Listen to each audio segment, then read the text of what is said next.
Good morning, everyone. I'm Brian Livingston. I'm the author of the book Muscular Portfolios, and we have a website called muscularportfolios.com, which you can visit.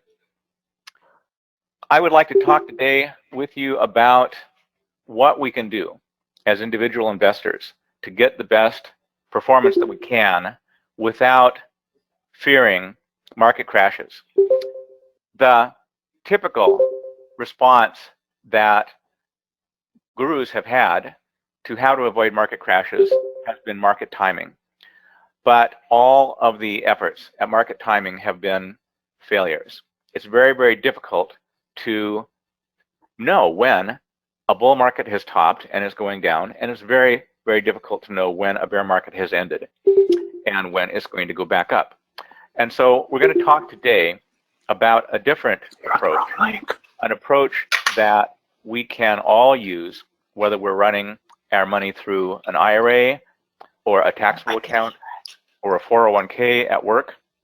And as you know, virtually all 401k programs and other kind of tax-deferred programs require that you trade no more than once or twice a month. So the ability for us to use regular mutual funds, regular exchange-traded funds, and not have to make any more changes than once a month, maybe twice a month, some 401ks allow, is essential for us to build our wealth when we're in the working portion of our lives. And it's essential for us to keep our losses small during the withdrawal phase of our lives when we're in retirement. So let's look at why we're here today. This is the Papa Bear portfolio, which is one of 3 different portfolios that are presented in the book. How'd you get that picture? Muscular Portfolios. I'm on the right. This is the Papa Bear portfolio, which uses a menu of 13 different exchange-traded funds. What we see here is the dark blue line is the Papa Bear portfolio. The light blue line is the S&P 500. You see that the S&P 500 lost almost 34% just in February and March. It was the fastest decline of the S&P 500 from an all-time high to a bear market in history. It was extremely quick. It's almost shorter than a month, from February 19th to March 23rd, just a little bit more than 30 days, and we were down 34%. But the Papa Bear portfolio was only down 8% at that same time. And now, as of Tuesday, which this visual is showing, the Papa Bear portfolio is only down 1%. It basically hasn't had any loss at all from this bear market, whereas the S&P 500 is still down 15%. How are we doing this? How does a muscular portfolio guard our wealth against crashes without any market timing? We're going to be looking today at the Papa Bear portfolio that we just saw the last few months of experience. We're going to be looking at the Mama Bear in the long term, which goes back to 1973 in the book. In the current bear bull market cycle, the Papa Bear has far outperformed a 60-40 balanced portfolio, which is what most pensions use, and has outperformed the S&P 500. So how are we doing this? Well, I'd like you to follow with me as we go through what we can do to protect our wealth as individual investors. I'm going to stop for questions about 4 or 5 points during this first hour. So if you have questions about what we're looking at, please use the chat room and type in your question. And the moderators will be going through those and feeding them into me at the points where we have a break for questions. So please look for that on your screen now when you have the opportunity to see the messages in the chat room. First of all, I want us to think about who we are and what we're trying to do. Are you an armchair investor? This is a person who doesn't pay very much attention to the stock market. But when they hear that we're in a bear market now, that the market is crashing, that's when they start to get worried, and that's when they start to liquidate, which locks in their losses. An informed investor is a person who trades no more often than once a month. The informed investor also knows not to use their thoughts, not to use their opinions as a way of determining what to buy and sell. They use a mechanical system, a formula that is very simple, a formula that is determined by a computer, a formula that doesn't have any emotion to it. It's simply following a plan which has been developed over the years. And then you have traders who play the short-term game, and that's fine. If you're a professional trader, if you have something that makes money every day, go for it. But most people do not have the instinct, the wiles, the guts to take losses like the short-term trader. And so what we're talking about today is the informed investor, someone who wants a good long-term way to manage their wealth. So the informed investor wants to achieve stock-like returns or better from now through the rest of one's lifetime. Whether you're working, whether you're retired, you want that money to grow and you want that money to last for the rest of your life. You know that you want to make changes no more often than once a month because you want to spend your time with your family. You want to spend your time with your friends. You want to spend your time with your life priorities, not sitting in front of a screen all day. You want something that has a minimum requirement of your time. It doesn't take a lot of time. Finally, we want to avoid bear markets and crashes. We're going to see that it's very, very deleterious to our wealth to have it go through crashes of the size that the equity market subjects us to very often. But as we've discussed, we want to avoid market timing because there is no formula that I can recommend responsibly as a journalist that is reliable, that we can go to the bank with, that will tell you what day is the top and what day is the bottom. Trading very infrequently is really a key to us getting good long-term returns. The researchers Barber and Oldian have shown by looking at anonymized returns from accounts at major brokerage firms that the investors who make the fewest trades have higher returns than the people who trade often. So in this diagram, as we can see, the people who traded the least often made actually almost 1 percentage point a year more than the S&P 500. The people who traded more frequently made less and less the more often they traded until you get down to the 20% of people who traded the most often who had the highest turnover, and they made substantially less than the market. This is, of course, because you have costs, you have transaction fees, you have bid-ask spreads, which take a little bit of your money every time you trade, and you have your mind. You have your opinions, which the market is constantly fooling. So we want to avoid this trap of trading, and thinking that the more we trade, the more money we make. In fact, the less we trade, the more money we make. We can't use market timing because of what we found with the track record of market timers over history. Mark Hulbert is the founder of the Hulbert Financial Digest, which had a 35-year run and ended a few years ago. He studied 81 stock market timers who he had tracked their actual records for years and years. He said that just 11 of them managed to actually make some money. They were in cash or whatever they were doing during the dot-com crash from March 2000 to October 2002. He found that those market timers were lucky, but not after the crash of the dot-coms. They lost so much money that they actually were down almost 1% between March 2000 and July 2014. That was a period when the total market, the Wilshire 5000 index, was up 4.2% a year.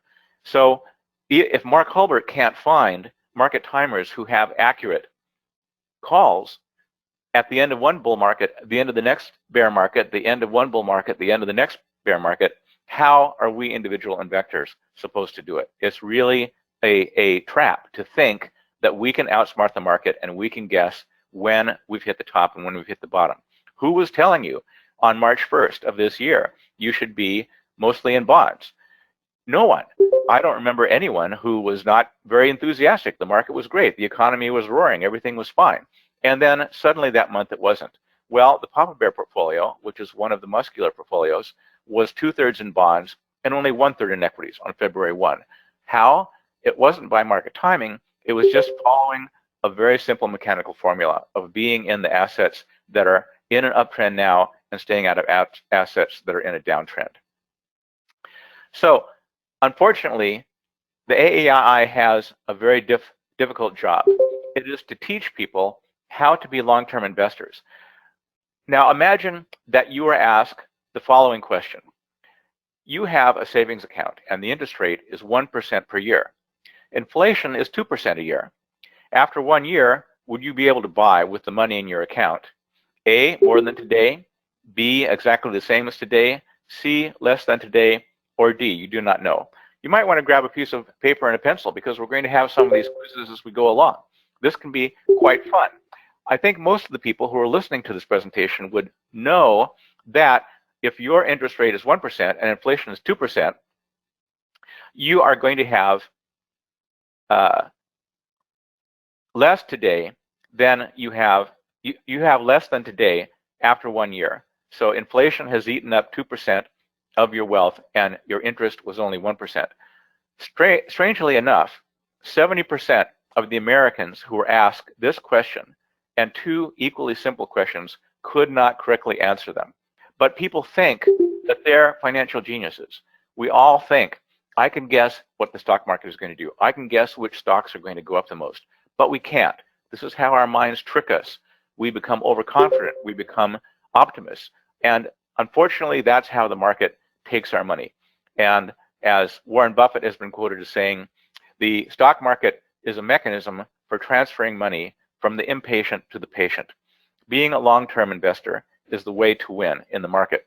And Warren Buffett is an excellent example of that with a fantastic track record over the past several decades. And we'll look at that in a minute. Now, another study by Gertzman and Pellis, published in Psychology Today, looked at people's brokerage accounts. And the names were taken off. They were anonymized. And then they asked people of different walks of life how much money they had made over the market return in the recent past. And the architects that they studied, you would think architects are pretty good with numbers. They have a lot of projects, they have a lot of clients, they have a lot of buildings, a lot of structures that they have to work on. Architects, as a group, guessed that they had made 4 percentage points a year more than they actually did. Now, this same question was asked of people who were AAII members. And how many percentage points do you think they were, up or down, on their guess of how much they outperformed the market each year? AAII members guessed that they made 5 percentage points more than they actually made. And so this is our overconfidence working on us. This is our mind playing tricks with us and making us feel like we are supermen or superwomen, and we can guess which stocks are going to go up and which are going to go down and what the market is going to do. We can't. That is a foible. We have to overcome letting our opinions drive our trading. At this point, Todd, do we have any questions about what we've looked at so far? Yes, we do have a few questions. And go ahead. Let me ask, let's see, have you, one question was, have you compared, like for instance, you probably have some ETFs that have performed better than others in the Papa or Monitor portfolios. Have you ever evaluated if you shorted the worst performing ETFs in your model portfolios to see how they did on the short side? I would say shorting is a very difficult thing to do properly. And so I don't believe that we have any evidence that you can short to avoid bear markets, because that would require market timing. So I would advise against that, and I don't see any evidence that shorting is going to help.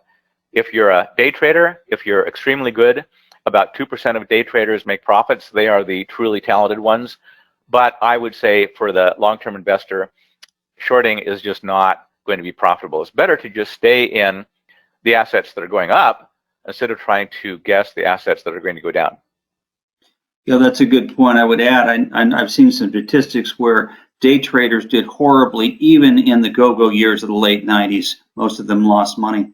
One other question that we did get as well is how the questioner wants to know how you differ from other investors who are trend followers in the market. Okay, how are we different from other trend followers in the market? People following muscular portfolios are trend followers. That means that you want to keep your money in classes of assets that have gone up in the past 3 to 12 months. You want to stay out of and get out of assets that have been going down in the past 3 to 12 months. This is a principle called momentum or relative strength, which we'll talk about a little later in the program. Let me go on to another quiz for people. And if you can see this screen, you can see a checkerboard, you can see a tower, and the question is this: which area of this drawing is a lighter shade of gray? Area A, area B, they are the same, or it cannot be determined. You might want to write down your response to this question, take a look at this, and think of your answer. The answer to this question is area A and area B are exactly the same shade of gray. They're Pantone Warm Gray 9 if you are into Photoshop. And it's astonishing because let me go back to the previous vision and we'll look at it again.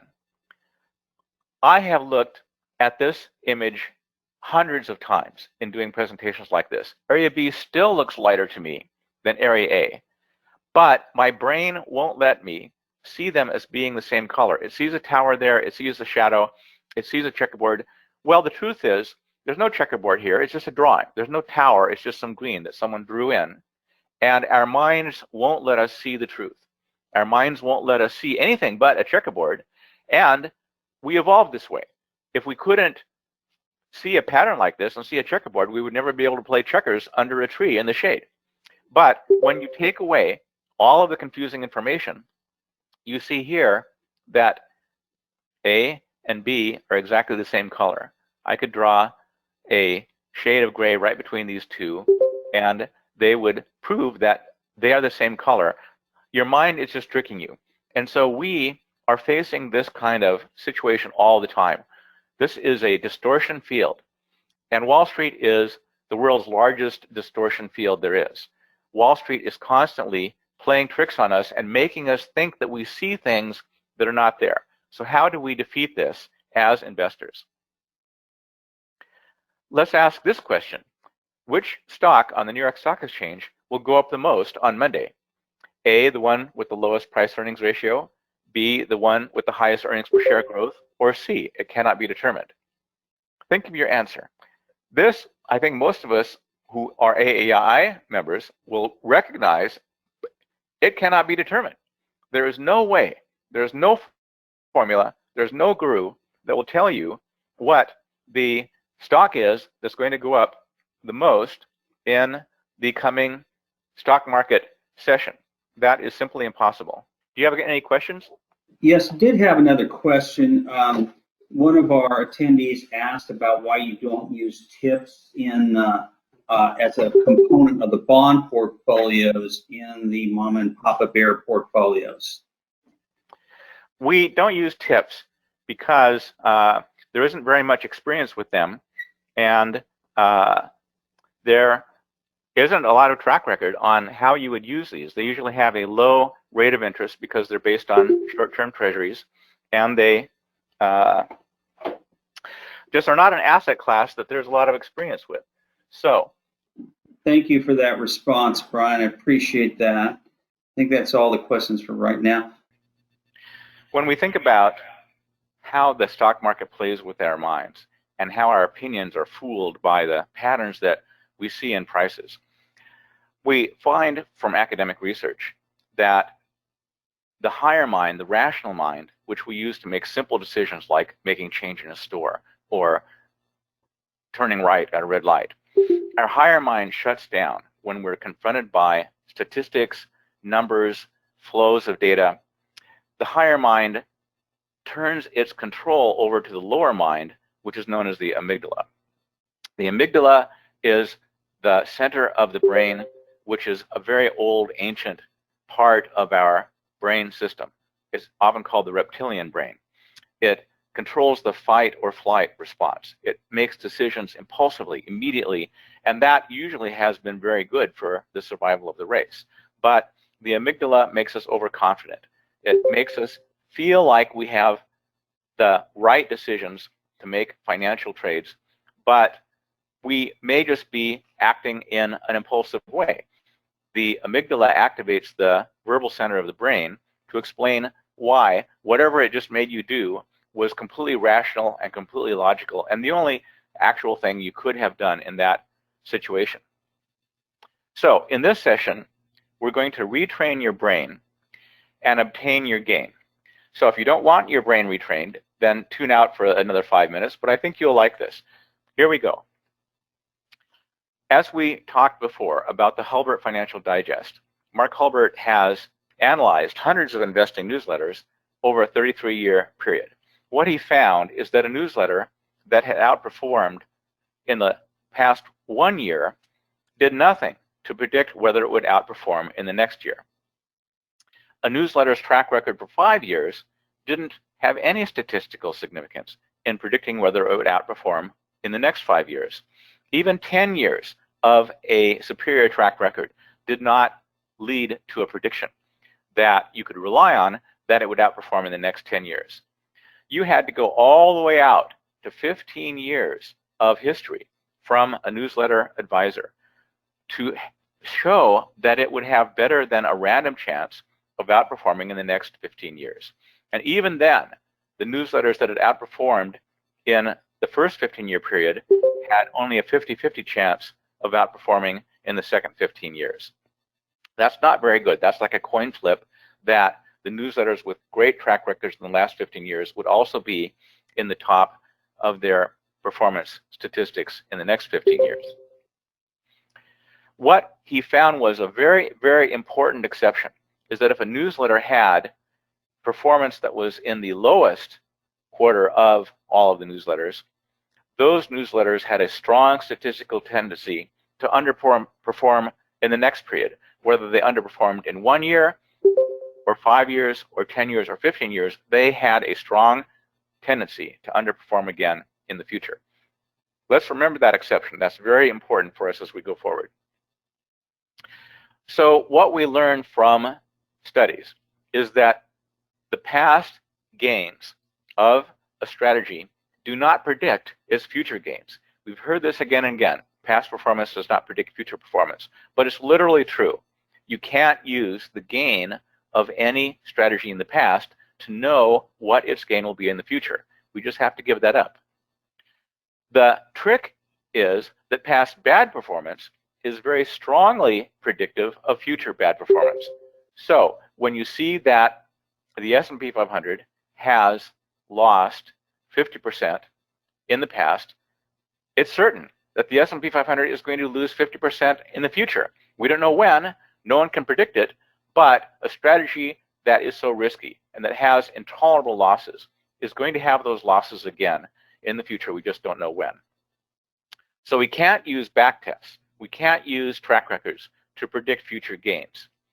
We primarily should use back tests as a way to find portfolios that have small losses.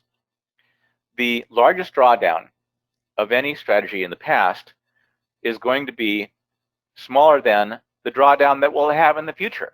Again, we don't know when, we don't know how many years off, but if a strategy has subjected investors to a massive loss, it will do so again. The market just goes and goes and goes and goes and goes. It has a bull market that sucks in everybody's money, and then it crashes and takes a lot of their money away.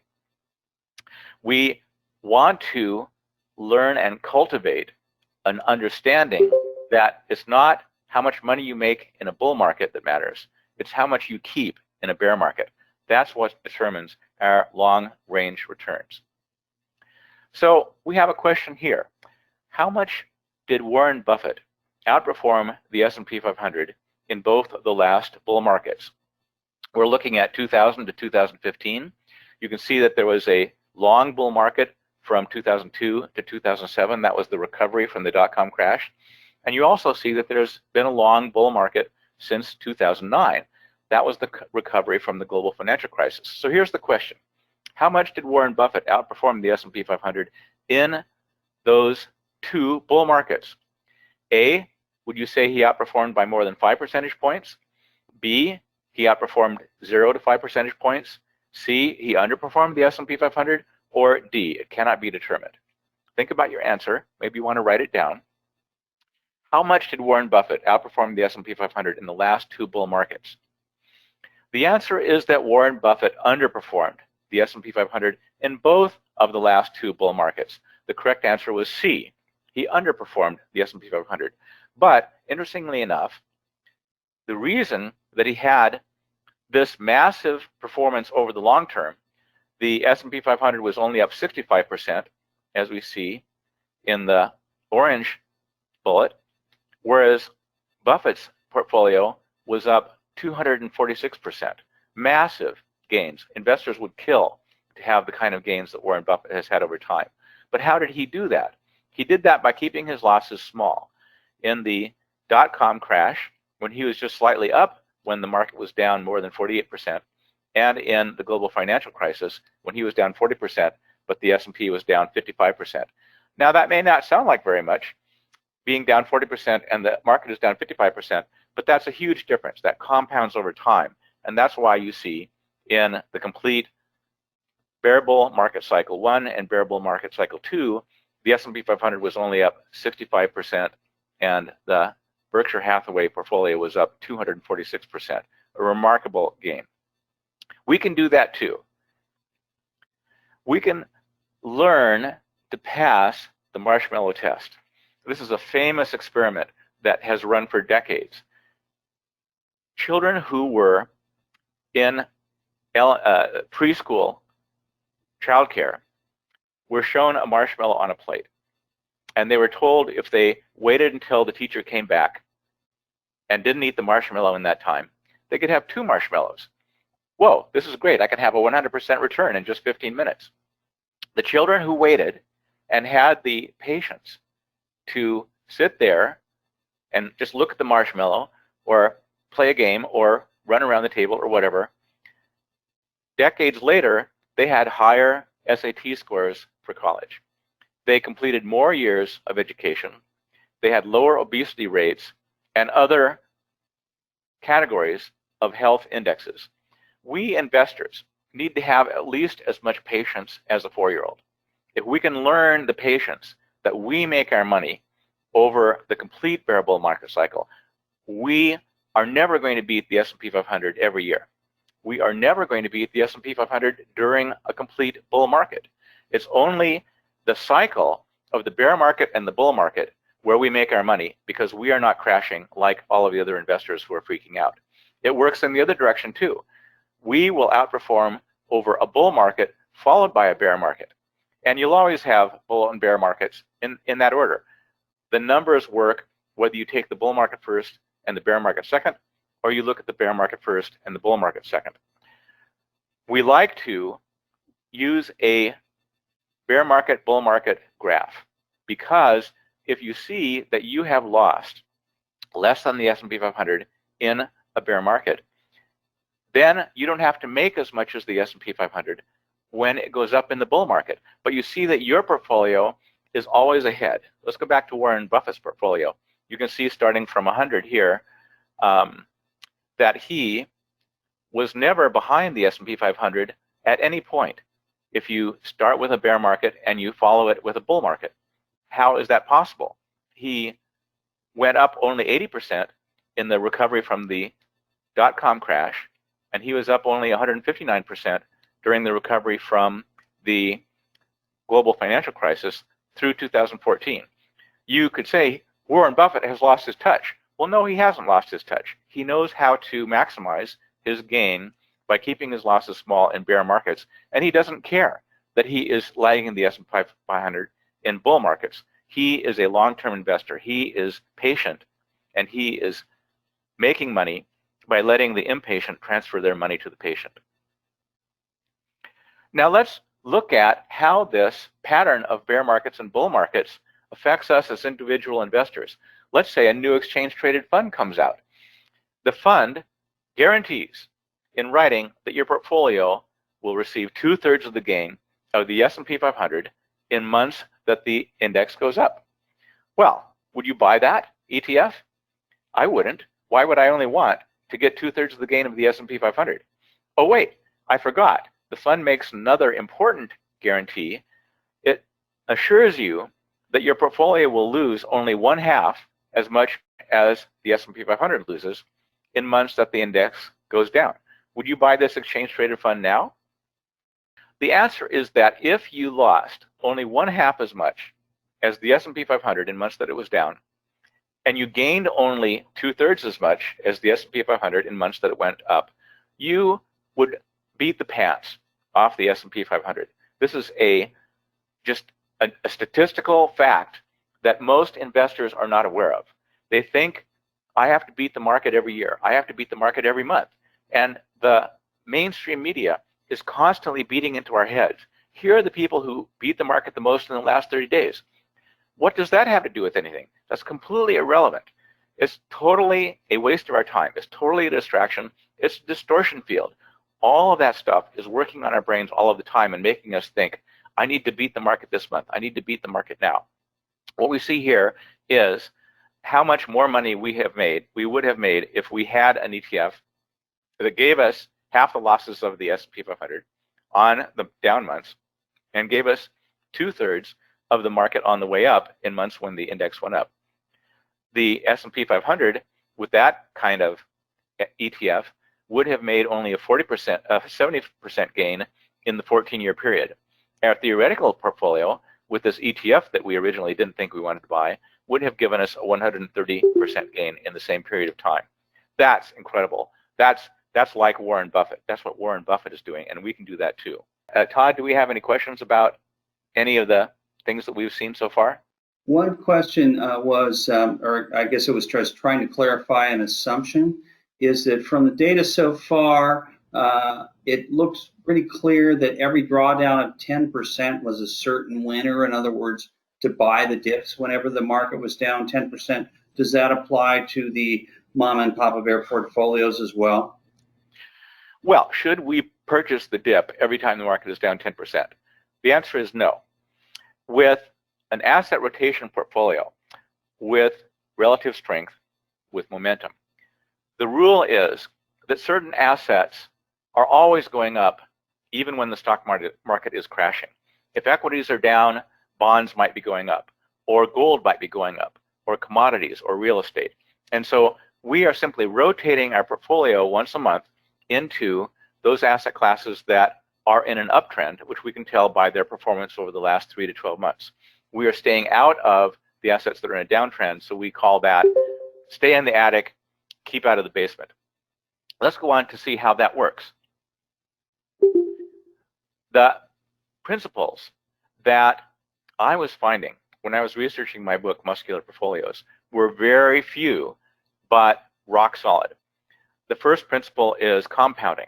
If you leave the gains that you make in your portfolio, in your IRA or your 401k or your taxable account, and you don't remove funds from your portfolio prematurely, your gains compound in your account, and that will ultimately give you financial freedom. Secondly, we find that diversification can give us a greater return than any single asset class made over long periods of time. So we look for asset classes that have a low correlation to each other. We combine them into a portfolio that makes our holdings less risky than just buying a single asset class, whichever we think would do the best. If it's the S&P 500, SPY, a 100% equity portfolio is just far too risky for what we want to put our money into. And third, momentum is a bedrock principle that academics have found over and over and over and over again in every asset class in every country of the world. Momentum means asset classes that have gained the most in the past 3 to 12 months tend to continue to rise over the next 1 month or so. We can't predict what anything is going to do in the next 12 months. We can't predict what anything is going to do over the next generation. But the relative strength of the asset classes compared with each other has a tendency to repeat for the next 1 month. So we have seen a change in the opinions of the academics and the practitioners. Eugene Fama, who won the Nobel Prize in the 21st century for his work to show that factors operate on the prices of assets. He used to say, back in 1970, security prices at any time fully reflect all available information. This was his paper in which he defined the efficient market hypothesis, that all prices were the correct prices. You couldn't beat the market because you are the market. Everyone knows everything about anything, and they are reflecting that in the prices they're willing to pay. Since that time, he and his co-author of many academic papers, Kenneth French, have found that it's not true that prices always reflect the correct value of every security. He has said in many of his papers since that time something like this: the premier anomaly is momentum. Stocks with low returns over the last year tend to have low returns for the next few months, and stocks with high past returns tend to have high future returns. Now, it's important for us to know as long-term investors, this effect only works for a month or so. And you can't just go away for years and let your portfolio not get updated. You need to check once a month, but that only takes 15 minutes a month, and we'll see how that works. Andrew Ng, who was a professor at Columbia and has also been a consultant to the World Bank, a consultant to the International Monetary Fund, and a consultant to the pension plan of Norway, which invests the North Sea oil riches. He has written that momentum returns blow size and value out of the water. The accumulated profits on momentum strategies have been an order of magnitude larger than accumulated profits on size and value. So the academic papers that showed that small cap companies make more gains than large cap companies have been proven false. Small cap companies and large cap companies make about the same. It doesn't matter whether your capitalization is small or your capitalization is large. If you're a publicly traded company, other factors determine whether your company is going to make greater gains. It's also not true that stocks that are a good value, meaning they have a low price compared with their earnings, are going to gain more than stocks that have high growth. High growth and high value stocks perform about the same over long periods of time. And value stocks have actually underperformed growth stocks for about the last 15 years.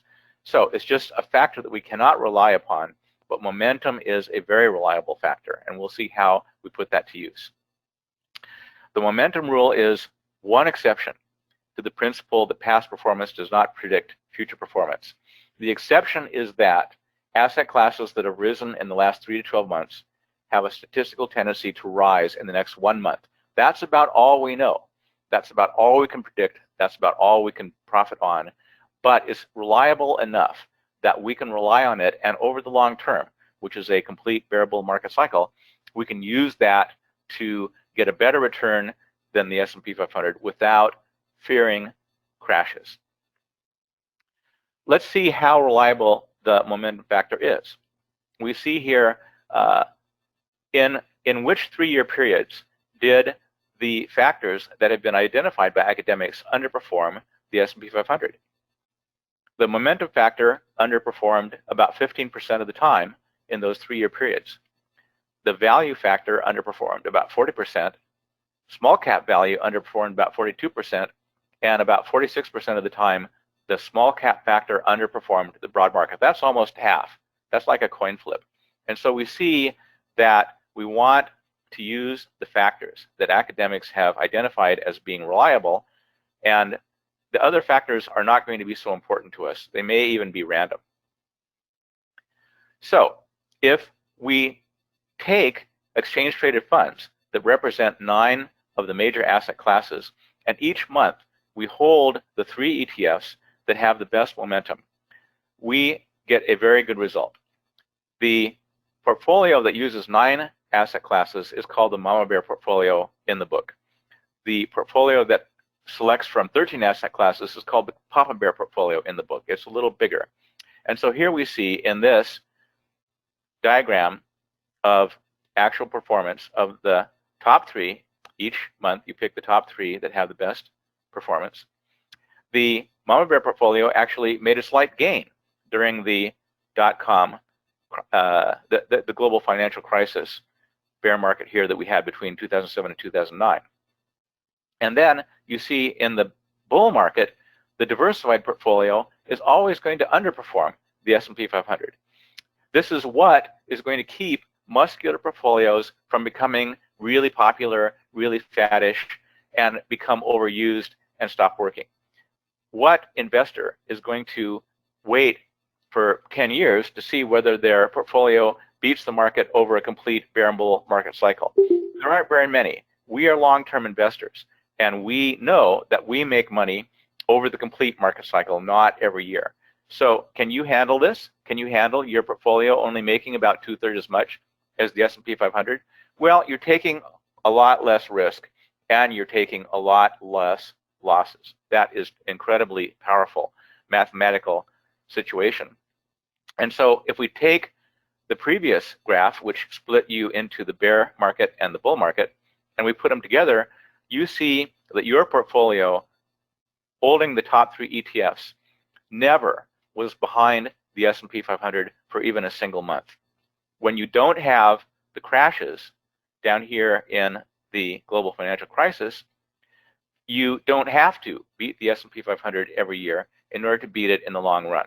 You have lowered your risk, you have avoided crashes, and that by itself is what is doing it to make your portfolio have market-like returns or better without any fear of crashes. So how do we pick these?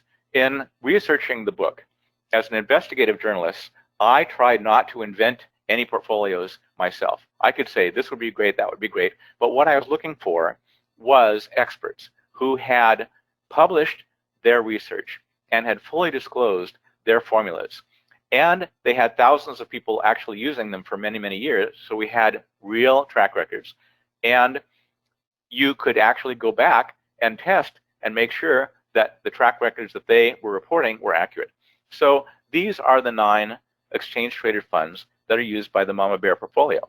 So you have the equities in the red up here, you have bonds in the green rows down here, and you have alternatives in the yellow rows, which could be real estate, could be commodities, could be precious metals. So these specific ETFs are selected from each month using a very simple formula as to which of them have performed the best over the last 5 months.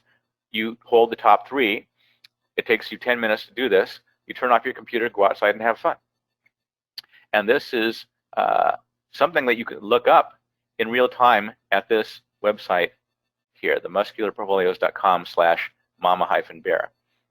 At that page, the performance of these ETFs is recalculated every 10 minutes while the market is open. You shouldn't trade every 10 minutes. You just trade once a month. Pick the first day of the month or the first Friday or the last day of the month or whatever you can remember. You just hold the top 3 ETFs. In 3 out of 12 months of the year, there's no change at all. There's only 9 times a year on the average that you change from one ETF to another. So in some months, you just look at the top 3. They're the same that you already have because you bought them last month, and you turn off the computer and go outside. In 9 out of the 12 months, you need to sell one ETF and buy another ETF. So you're doing a very small volume of trading. You're only making 9 sells and 9 buys a year. That keeps your costs down. It keeps your trading friction down. And also it's something that the average person can tolerate. I really can't tolerate making trades every day. And with a muscular portfolio, you don't have to. So the takeaway of the information we've seen so far is that we have to give up the idea that we are geniuses, that we are psychic. We have to let go of our belief that we can choose stocks from within the equity asset class that are going to do better, that we can choose bonds or stocks using our minds, using our intellect, using our opinions. There are experts like Warren Buffett, and there are some super traders around the world who do a great job of rapid trading, and we are not them. Secondly, to avoid our opinions coloring our decisions about trading, we use mechanical investing. This is where we let the computer formula determine our picks, and we don't second guess it. You know that a supercomputer has beaten the world's grandmasters of chess. Now, if you were playing a chess grandmaster, would you pick your own moves, or would you let a supercomputer tell you which moves to make? You'd obviously want the supercomputer because it's going to make better decisions than you can with your intellect. The same is true in long-term investing. So using the formula helps us eliminate A, passive investing, which is just holding the same combination of assets year after year after year, which crashes almost as badly as the S&P 500. And B, it helps us to eliminate the illusion of active investing, the idea that our minds are capable of picking out the best stocks, the best assets, when in fact the market has an enormous amount of randomness in it. And 3, to use a mechanical formula, we're taking advantage of a diversification, which gives us protection against crashes without market timing, and we're using momentum with this incredible invention of low-cost index ETFs. Index ETFs are proven to give us 99.9% of the return of any asset class that we can think of out there. Stock pickers just have not shown in the whole that they can guess what is going to go up more than other things. The index funds beat 95% of the stock pickers out there. So why not take advantage of the low costs, the extremely liquid markets that we have to buy ETFs that represent entire asset classes, and take that money to the bank? We can use that to get better results out of our long-term investing than using our minds, using our opinions, or using our guesses. So at this point, I'm going to turn it over to Todd and see if we have any more questions about what we've presented so far. And then I'll go into the second portion of this, which looks at the specific real-time, real money performance of Muscular portfolios since the last bear market, bull market cycle. Thank you, Brian. Yes, we did have a few questions. One is, do you favor having either like Papa Bear portfolio in a taxable account, or are Mama or Papa Bear portfolios, either of them, more appropriate for taxable versus tax deferred accounts? Yes. Can we have the Mama Bear portfolio or the Papa Bear portfolio in a taxable account? One of the chapters in the book Muscular Portfolios deals with how much money you would have left if you were holding them in a taxable account. And the truth is that the Papa Bear produces more than half of its trades are long-term capital gains or gold gains. Both long-term capital gains and gold gains are taxed at lower preferential rates. So more than 50% of the trades in the Papa Bear are long-term, and so you get some benefit from that. So as we found in our tests, looking back to 1973, using today's tax rates, people even in the highest tax bracket, which is 40-something% with the Medicare tax and so on, could make more money with Papa Bear over that 45-year period than a buy and hold of the S&P 500. Again, that's because of the crashes that the S&P 500 subjects us to. The S&P 500 crashes 30% or more every 10 years on the average. So even if you're paying long-term capital gains and short-term capital gains on your trades in the Papa Bear, you still are making more money than the S&P 500 over time.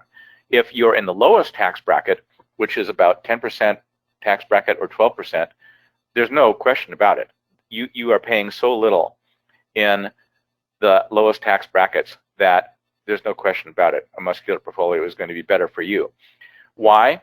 If you're in the 10% tax bracket or the 12% tax bracket, long-term capital gains are taxed to you at a rate of 0.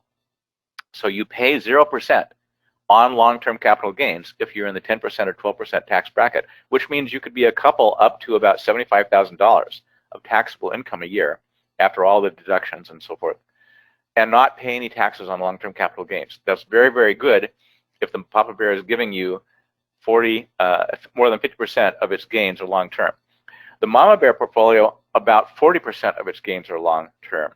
And so people who are in the very highest tax bracket, the couples who make more than $450,000 a year, they might want to evaluate with their tax planner whether they want to put the Mama Bear portfolio into a taxable account. People in the lowest tax brackets, no problem. The mama bear portfolio does not generate enough taxable events that you need to worry about whether you have it in a taxable account or not. Of course, both muscular portfolios would be more gainful if you put them in a tax-deferred account. So most of us have an IRA, most of us have a 401k. That kind of money you definitely want to be in a muscular portfolio, as long as that 401k has mutual funds that follow the asset classes that you need for diversification, and as long as that 401k plan allows you to make a trade at least once a month. Then you're in. I would also recommend that you have a satellite account. This means your core portfolio has 95% of your wealth in it, and you have a satellite portfolio that has 5% of your wealth. In the satellite portfolio, go nuts. Trade the brains out of that thing and see if you can make more money than you can in your core portfolio that you're just making minor asset rotation changes once a month. If you lose that 5% because you've been shorting, buying leveraged funds, making bets on futures and options, say that 5% was a cheap education for me to learn that I am not a psychic. We are not psychic. We're not geniuses. We're human beings. And so for many people, even Jack Bogle, when he was alive, recommended that people have 5% in a satellite account and just, roll the dice. Go crazy. See if you can bat home runs. You can't, but it's a good way for us to educate ourselves that we're human beings and not a crystal ball. Todd? Okay, thank you, Brian. Another question was the momentum effect that you highlighted earlier as being more significant in terms versus value and growth. Does that also apply to international as well as domestic equities? The momentum effect has been found to work with domestic equities, international equities, the developed markets, the emerging markets. And so that is why we are able to use what's called global tactical asset allocation. This just means that we use the behavior of the last 3 to 12 months to determine which assets are in uptrends and which assets are in downtrends. So it's very common that the US market is going up and equities in the emerging markets are going down, or vice versa, where the developed world is going up and the US market is going down. Of course, there's a tremendous amount of correlation between the equity markets around the world now because communication speeds are instantaneous. So when equities around the world are going down, something else is always going up. You could have commodities going up, you could have gold going up, you could have bonds, which are very likely to be going up. And so we like having the choice of assets from around the world. And we should probably take another 1 or 2 questions, then I'm going to go into actual track records with real money. Okay, Brian, one question we got is, do you expect with bonds representing a good component that of both the mom and papa bear portfolios, with interest rates at zero levels, and bond returns may not be in the future what they've been representative in the past. Much of that was capital appreciation in bond portfolios, unlikely going forward. So do you think the returns of the mama bear and papa portfolios will continue to benefit from their bonds exposure? Yes, interest rates are expected to go up. And of course, people have been saying interest rates are going to go up for the last 10 years, and they haven't. They've gone down. Now we have a 10-year Treasury yield that's below 1%, and it's been below 1% for months. That is unprecedented. It's just never been seen before that we have interest rates on the 10-year Treasury below 1%. And of course, at some point, interest rates will go up. A lot of the debt that the United States is adding right now and that other developed countries are adding right now is going to be a drag on the prices of bonds. And so you may see the prices go down and the yields go up as this debt gets worked off. The nice thing about a muscular portfolio is that if the bonds are not producing good returns in the past 3 to 12 months, the mechanical formula will very quickly rotate over into those asset classes that are going up.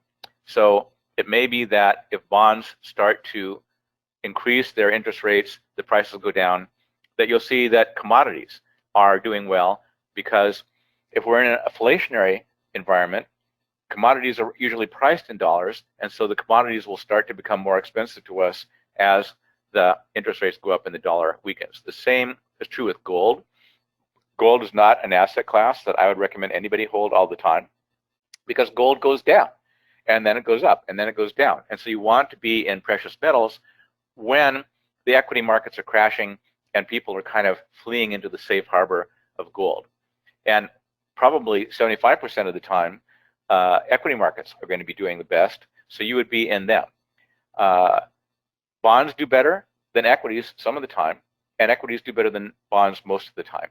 And so you just let the formula work and don't try to guess what is going to do the best.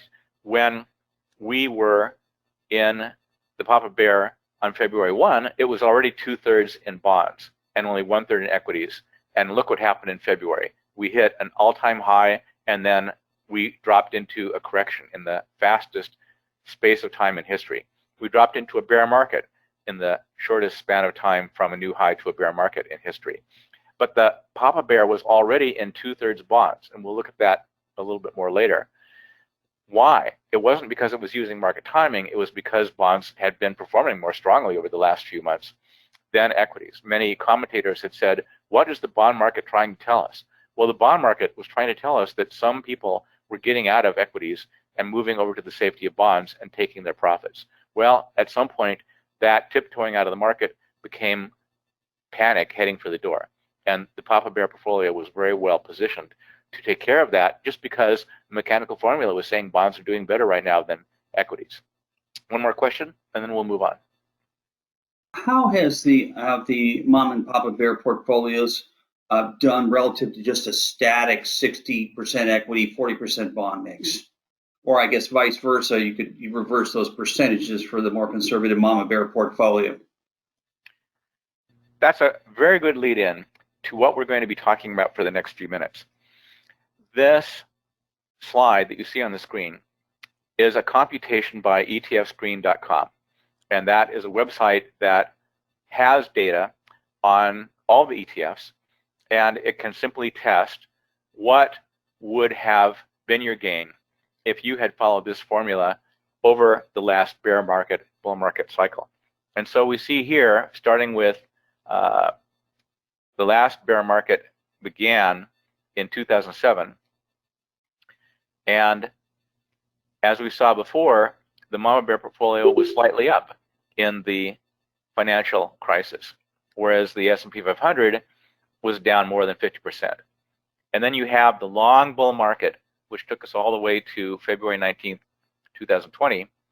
And because of the Mama Bear losing less in corrections and losing less in crashes, you see that the Mama Bear portfolio went up about 10.9% on an annualized basis, and the S&P 500 only generated 8.7% on an annualized basis. That small difference in percentages annually adds up to a huge gain. So you would have made 180% if you'd had a buy and hold of SPY. You would have had a 261% gain if you had been watching your portfolio and making an asset rotation change once a month. Let's look at the Papa Bear. The Papa Bear has 13 assets to choose from instead of 9. And so back here in the bear market, etfscreen.com shows that the Papa Bear also made a small gain in the bear market of 2007 to 2009 when the S&P 500 was down more than 50%. And one of the things that I was concerned about, as a journalist, I came out with my book in 2018, but I had determined which portfolios I could report actually worked years earlier than that. And over those years, we researched and refined it, and then the book went into production in 2017 and came out in a full-color hardcover edition in October 2018. So I certainly am putting my money where my mouth is. There's no question of what I think works for the individual investor today. So over this long bull market from 2009 through 2020, I was constantly worried, oh no, the S&P 500 is going to catch up, because the S&P was an extremely strong asset class, one of the strongest asset classes in the world. Look at how it's just rising, rising, rising. But when you start to hit the coronavirus crash of 2020, you see that the Papa Bear actually stayed ahead of the S&P 500 for almost 11 long years. So even when SPY was given this huge, long, one of the longest bull markets in history, you still had a gain of the Papa Bear that was greater than the S&P 500. So again, 8.7% may not sound like much less than 8.8%, but wouldn't you rather have 8.8% annualized gain and have smaller losses along the way? That's what we individual investors are looking for. Now the questioner asks, how does the Mama Bear and Papa Bear do against a 60-40 portfolio? This is called the pension model, or a balanced portfolio, where you have 60% in stocks at all times and 40% in bonds. Another testing authority is named TuringTrader.com, and they graph 10 different asset rotation portfolios against a 60-40 portfolio. The reason that most mutual funds that are held by pension funds are using a balanced approach is because a 60-40 portfolio historically gives you about the same return as the S&P 500 with smaller drawdowns. And so the pension funds have to pay out money to their retirees, and they don't want to have their assets down 50%. How are they going to pay out all of these retirees' incomes every month? They want to keep their losses small, so the 60-40 portfolio is supposed to do that. So we can see in this graph that was prepared by TuringTrader.com, and that's Turing Trader.com. It's named after Alan Turing, the genius who broke the Nazi Enigma code, as shown in a movie about his life. The Mama Bear started out with $1,000 back here 2007, January 1, just like the S&P 500. And then the 60-40 portfolio in the global financial crisis was down more than 35%. That's actually not a lot of help. I, myself, know many, many people who would liquidate their portfolios and lock in their losses if they found that they were subjected to a loss of 35%. Actually, a loss of 20%, 25% sets off a lot of people, and they do great harm to their portfolios by liquidating near the bottom of a bear market. So the Turing Trader shows the Mama Bear, again, being slightly up during the 2007 to 2009 bear market. And then we go all the way here through this long 11-year bull market, and we find that the 60-40 portfolio never caught up. It was up here around $2,500, whereas you would have had $3,700 with a simple 15-minute rotation that you need to do with your portfolio once a month. So the Mama Bear also outperformed the S&P 500 during this period of time. But let's see if we answered the question about how do the muscular portfolios do against a 60-40 portfolio. Yeah, I think you did cover it there, and it's nice to see those charts over a long period of time. One panelist asked, or one attendee asked about if you have numbers going back beyond 10-year period, if you back tested it beyond that time period. Yes, let me get some long-term results up here. So we used a tool that was developed by Mebane Faber. He was the co-author of the Ivy Portfolio, which came out, I think, in 2007, 2008. His work showed the power of asset rotation. If you have equities, if you have bonds, if you have ETFs that track those asset classes, and we know that momentum works, that what has gone up in the last 3 to 12 months has a statistical tendency to go up for one more month, what would you get if you followed that pattern as far back as we can go? So here we have some figures from Mebane Faber's Quant Simulator. The Quant Simulator is a computer program. It has asset class returns going back to 1973. So if we look down here, you start with $100 in the S&P 500. This includes dividends. And then you look at the Mama Bear. Here we have a slight gain for the Mama Bear a healthy gain for the Papa Bear during the 1972-1973 crash, which was severe. You go up here, you have the 1985-86 crash, 1987 I mean, and the Mama Bear and the Papa Bear kept their losses down to 18% in one case and 25% in the other case, which individual investors should find tolerable. In the dot-com crash, the Mama Bear was down 7% and the Papa Bear was down only 18%. In the global financial crisis, the S&P 500 was down more than 50%, whereas the Mama Bear and Papa Bear were down only 18, 19, 20, 21%. So we were charging in the quant simulator the ETF fees that these portfolios require. So we're using today's fees for the ETFs because in 1973, ETFs didn't exist. And we don't care what we would have made back in 1973, we care about what we would make going forward. So I would never guarantee that anybody is going to get 14% annualized from a Muscular portfolio. But I believe that individual investors can achieve returns of 10% annualized, so we can look forward to double-digit gains for our years going forward. We're not going to be able to control the gains that any asset class gives us. We are at the mercy of fate, random chance. We will get the returns that we get, and we are going to have to accept them. But we can control our losses. And controlling our losses is what is the key to all of this stuff working. This is about all that we know from academic research. Unless you're a brilliant genius day trader who can predict the movements of tiny stock portfolios and stuff like that, you need to take a long-term approach like this and let the formula do the work for you. Question?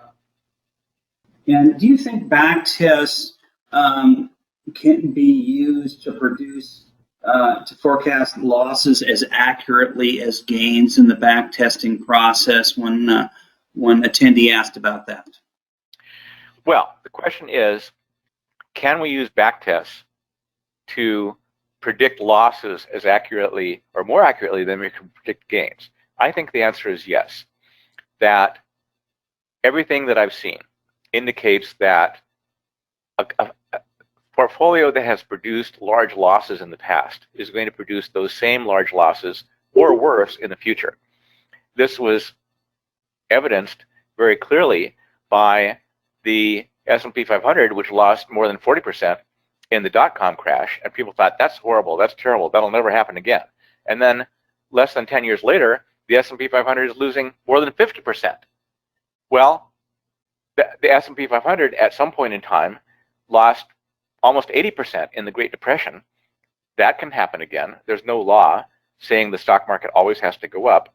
So what we're looking for in backtesting is portfolios that have losses lower than 20%, maybe 25% in the worst, most severe bear markets where the S&P 500 is down more than 50%. I tell you, when we're looking at the behavior of the Papa Bear portfolio in February, March, April, this feels great. It's just fantastic that your portfolio is not crashing. Your portfolio is staying afloat. You don't have to panic. You don't have to be concerned. You don't have to explain to your spouse why you're losing half of their money. You have confidence, and you can use the smaller losses to compensate mentally for the fact that a diversified portfolio with 3 assets is never going to go up as fast as the strongest asset. So think about this. You've got 3 assets, A, B, and C. One of them will go up the most, another will go up the least, and another will go up in the middle of those 2. All right, you've got those 3 assets in your portfolio.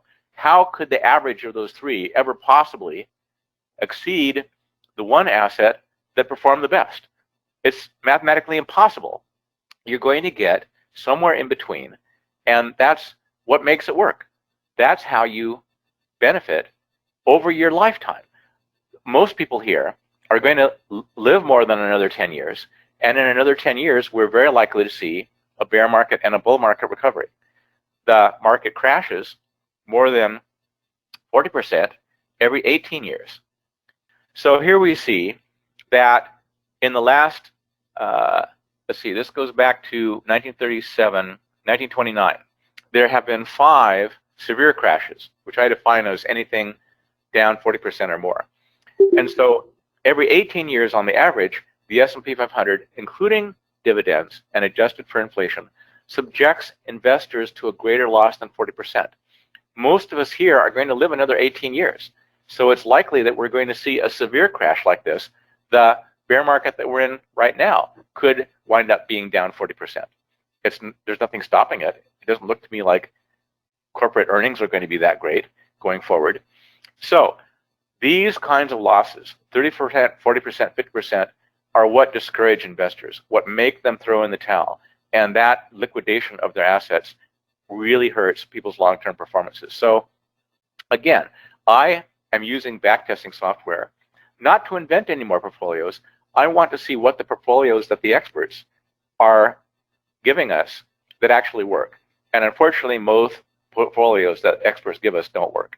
You see, as soon as they're put under stress, they fail. They go down as poorly as the market or worse.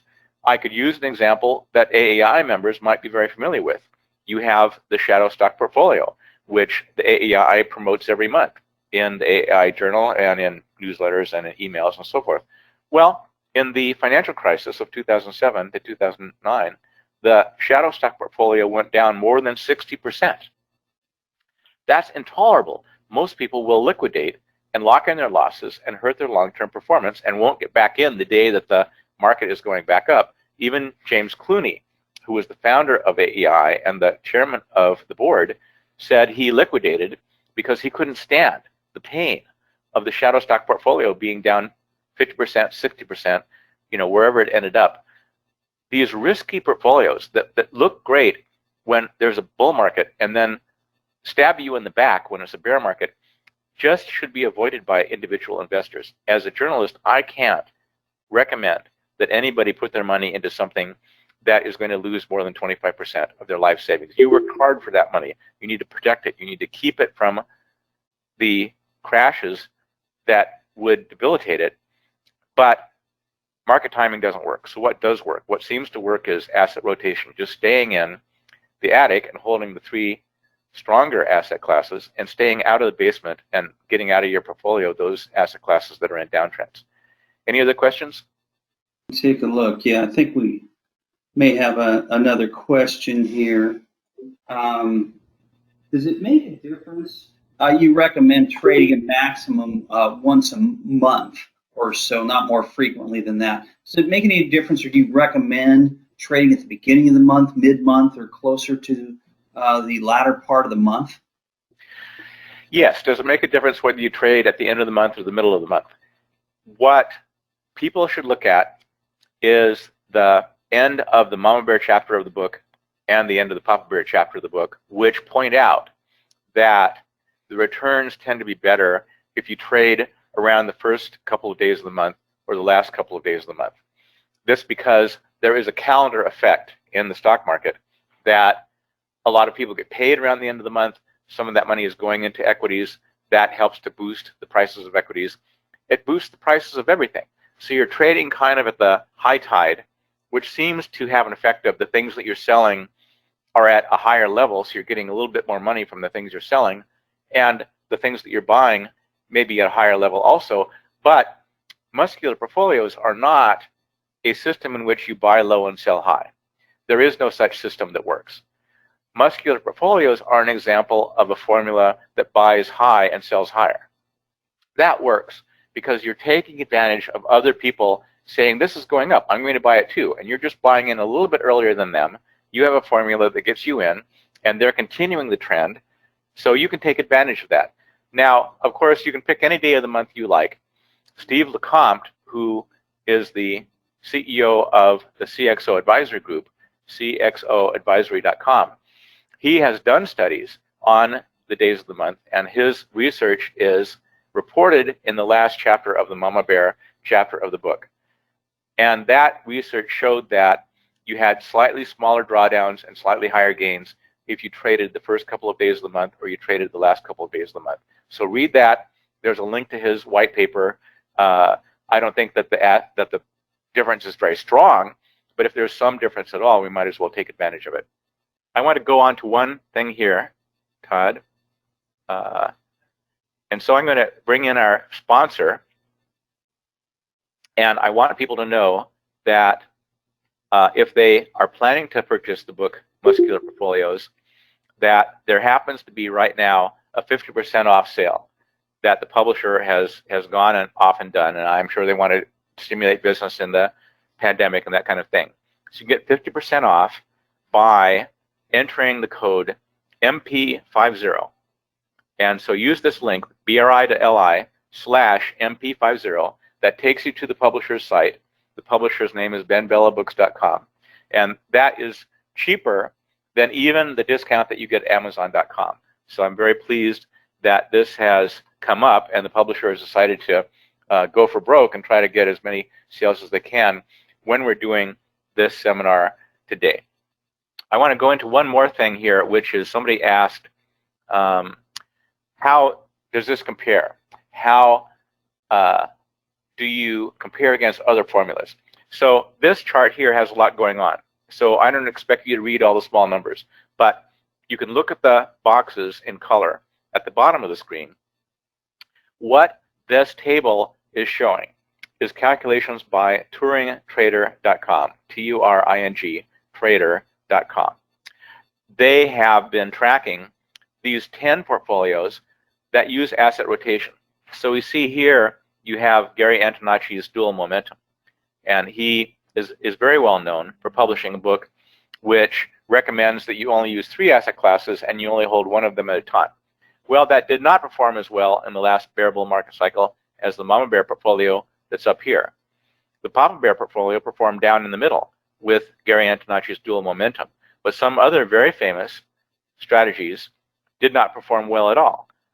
The All Seasons portfolio, which is written up in Tony Robbins' book Money, was in the bottom third. The Ivy portfolio, which is in Bevan Faber's book of the same name, performed in the bottom third. And then we have a fellow who just published a paper last year, which also did not do too well. But the point here is that if you have a lot of equities and you insist on holding a lot of equities all the time, you're just subjecting yourself to intolerable losses. So here we saw that the S&P 500 was down more than 55%. The 60/40 portfolio was down about 35%. This is just farther down than most investors will tolerate. Now, I want to make it clear to people that in a bull market, it's very common that nothing beats the S&P 500. Look at this 500% gain. That is more than any of these diversified portfolios were able to generate because they're diversified. They have 3 different assets at the same time. But what we see is that the losses of the S&P 500 keep it in the middle of the pack here. It's about halfway down this list of 10 portfolios, whereas the Mama Bear, actually with real ETFs, with actual returns that subtract their fees and their costs, generated 212% over this cycle, and the S&P 500 generated only 158%. And of course, that's because of this, the huge loss that the S&P 500 subjects us to during every bear market and every correction. If I could jump in here for a second, Brian, right there on the chart too, the question we got earlier, number 7, the vanilla 60/40 portfolio compared to the Mama Bear at number 2. So you show the outperformance of the Mama Bear portfolio.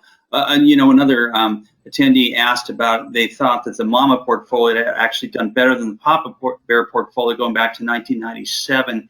Any comment on that? Yes, the Papa Bear portfolio performed better from 1973 to 2015 when we had results and started producing the book. The Mama Bear portfolio has done better than the Papa Bear in the current bear bull market cycle. That shouldn't surprise anyone. We can't predict anything about gains based on past gains. Past gains do not predict future gains. What we're looking for is to predict the losses that a portfolio is going to have, and that is very predictable. You just have a lot of repeat behavior when you see that an asset strategy has huge losses like 30, 40, 50%. You want to avoid that. That's what really hurts your long-term performance. Let's go back to that. I mean, this is like death. You're watching your money shrivel up and die when it's going down 40%, 50%. It's just agony. And we talk about investors suffering from greed and fear, greed and fear. Well, it's more like euphoria and panic. At the bottom of these 30, 40, 50% losses, it looks like the world is coming to an end. It looks like Armageddon. And we have to get out. We can't take it anymore. We can't stand any more losses. Well, that is when the bear market is about to end. I lived through the crash of 1987. I was the assistant information technology manager for UBS Securities. They had and still have a whole floor of a building, which is a giant trading floor. The trading floor was the quietest I have ever heard it because no one could trade. Everything was going down. There was no buying. You were just stuck. You just had to watch the monitors go down, down, down, down, down. It was just horrifying. The crash of 1987, we saw the Dow lose 22% of its value in a single day. So we have to avoid that. And now we have a way to do that. ETFs give us 99% of the return of any asset class, and we can use them in a way that's intelligent for long-term investors. We can use them with diversification and relative strength so that we're not stuck with these 40%, 50% crashes that the S&P 500 subjects us to every few years. So that about wraps up what I wanted to go over with people. If we don't have any more questions, we could probably go out for a run.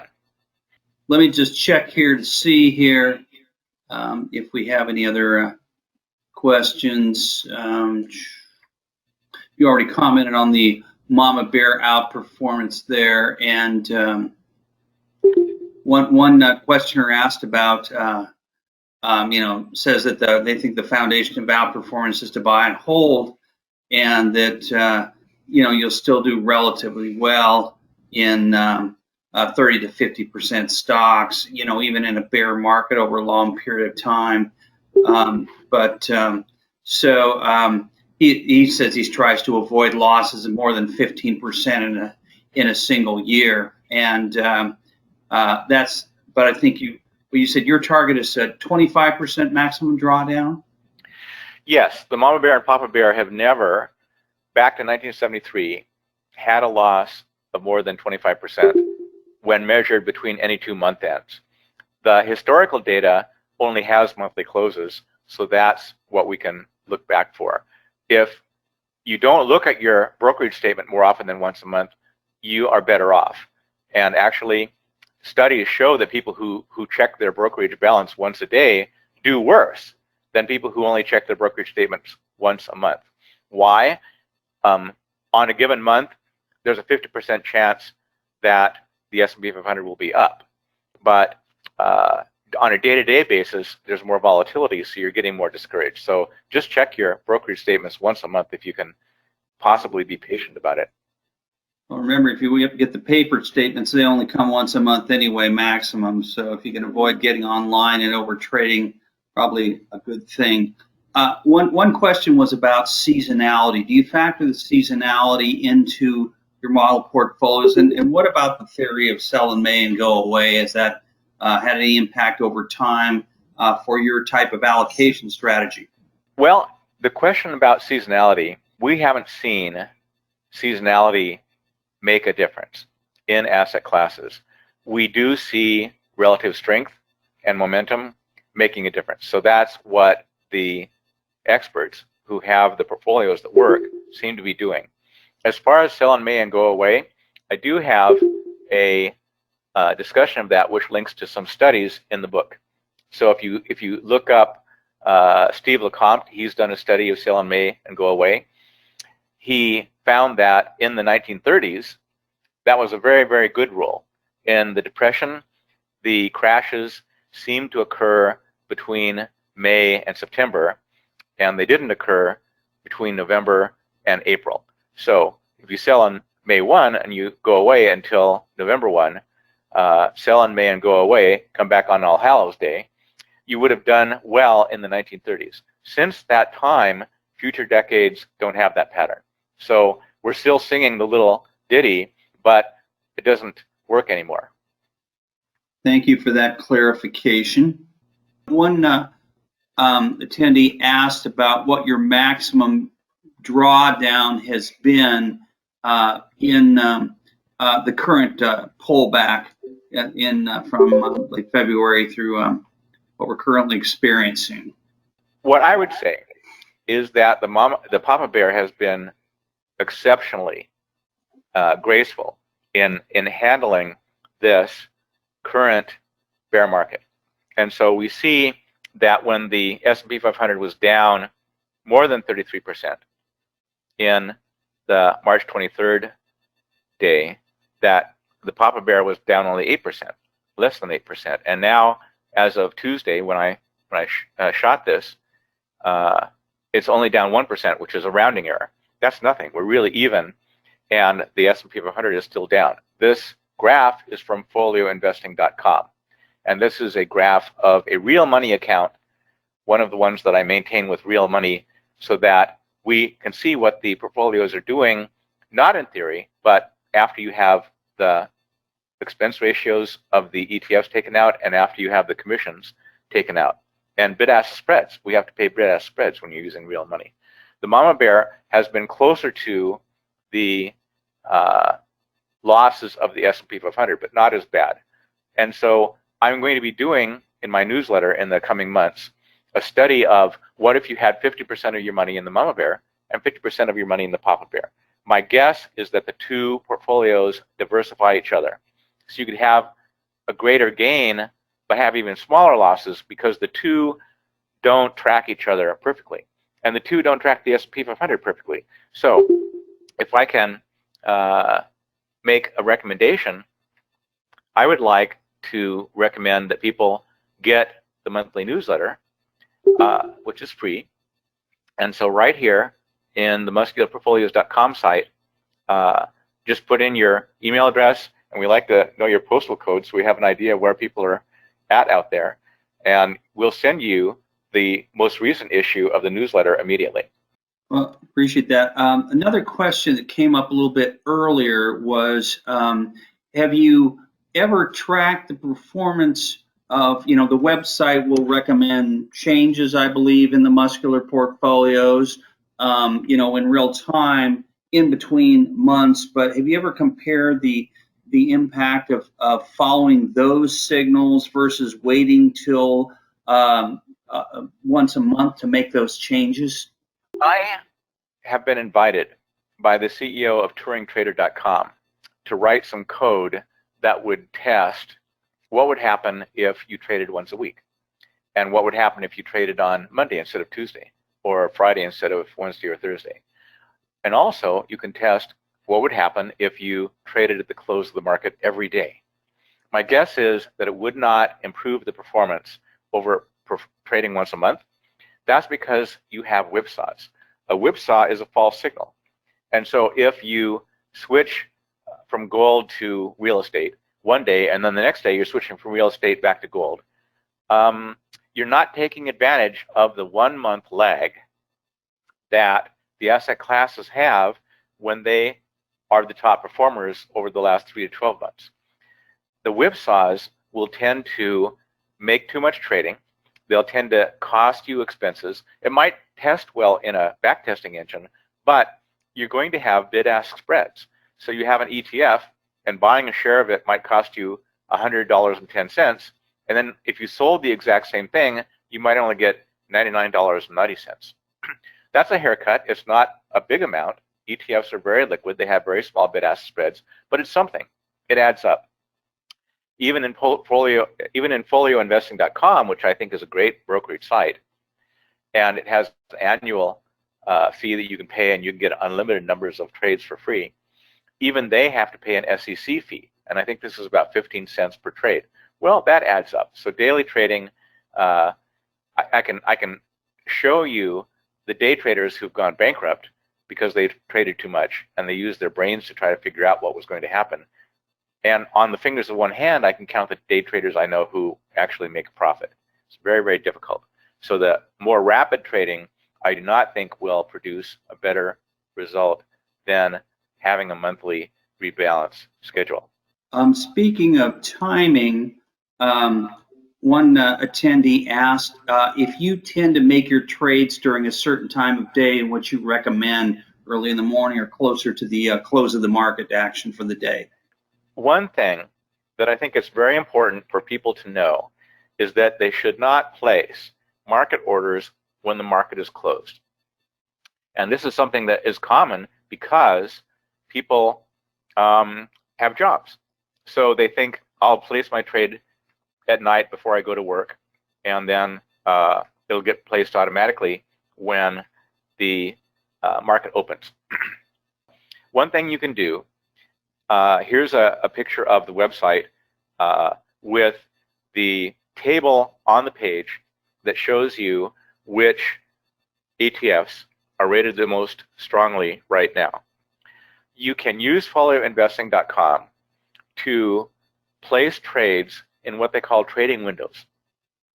These mean that Folio Investing batches all of people's orders together and places a lot of them at 11 a.m. Eastern Time, and then it places a bunch of other trades that have come in after that at 2 p.m. Eastern Time before the market closes. The reason you don't want to make trades at the open is because professionals who are called market makers can charge enormously large bid-ask spreads at the time of the open. If there's an imbalance between the number of buy orders and the number of sell orders that came in the middle of the night, the market makers are authorized to charge you as much as they can in order to clear the market imbalance. They have to have all the buyers find sellers and all the sellers find buyers. So you have a problem where you don't know what bid-ask spread you're going to have to pay if you place a market order when the market is closed. So I would say use the website, find the ratings, which ETFs are ranked the highest right now, and try to place the trades during the trading day, or use something like folioinvesting.com to place them at 11 a.m. in the morning after what's called amateur hour is over. Amateur hour is the first 60 minutes of trading, and there are some very savvy traders who use computers to take as much money from traders as possible, but you want to stay out of that first 60 minutes of trading.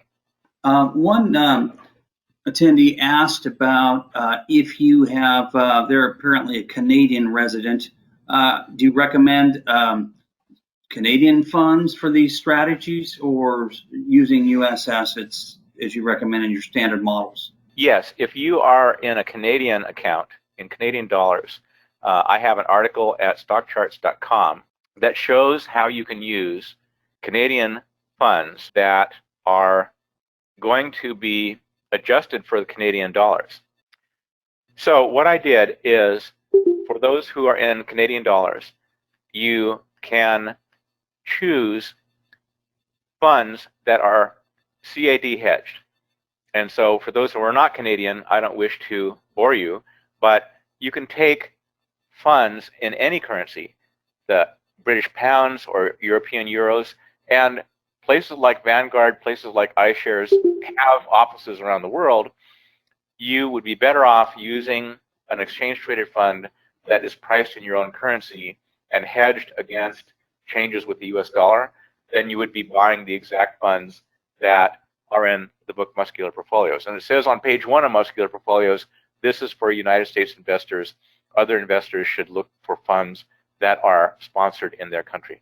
Yeah, and I think for instance, one attendee asked about Swiss investors, CHF versus UDD, and so I guess you just answered that question. So, well, the URL for this article, you'd search on Brian Livingston, Global ETF US Canada site : stockcharts.com, and you would get to the same place that I just got in Google. It's the first hit if you search on Brian Livingston CAD site : stockcharts.com, and so that will show you how to figure out what ETFs would be hedged for your currency. We did have somebody ask about the most reliable and accurate website for monthly check on Muscular portfolio changes. Is it your main site? Yes, you can use the pages at muscularportfolios.com to find out what the ratings for the ETFs are right now. But it's my interest that there be as many sites as possible on the web that provide the same exact information, and they have to provide it for free. So ETFscreen.com is producing the same ratings as the Muscular Portfolios site, and TuringTrader.com is providing the same ratings. So you could look at what were the recommendations for April 30th, now that it's May. So I would say don't trade more often than once a month, but you can see if you want to trade on the third trading day of the month, fine. Go to the site on the third trading day of the month, check it out around 2 or 3 p.m. Eastern Time, and place your trades before the market closes at 4 Eastern Time, and that way you will be using fresh prices and hopefully get the best returns. So I passed along several people that have read books, very positive things to say about the Muscular Portfolios book. So we had 3 or 4 comments on that, by the way. For those of you who haven't read the book yet, those people are highly recommending them. And well, thank you. I think we covered the main questions that we received here today. Again, thank you everyone for attending today. Thank you, Brian, for excellent presentation. And we look forward to communicating with you all soon. Thank you for dialing in. Thank you, Todd.